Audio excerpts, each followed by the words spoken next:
In simple terms, the system of oppression is white male patriarchy, which establishes that demographic as the status quo, and how it oppresses others is it treats all deviations from that status quo as a liability. In other words, a justification to deny others autonomy, rights, protections, and access to resources, resulting in a disproportionate allocation of power and resources to white men at the expense of others. For example, that demographic only makes up 30% of the United States population, but is over 60% of office holders, dominating the House and Senate and 42 state legislatures.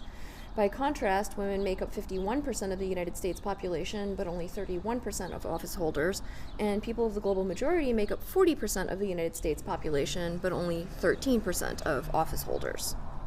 And the system of oppression is upheld through the myth of meritocracy and the myth of scarcity, which conditions people to believe that their status in society has been earned and cannot be shared. Now, obviously, within the demographic of white men, there are distinguishing factors that also create hierarchies.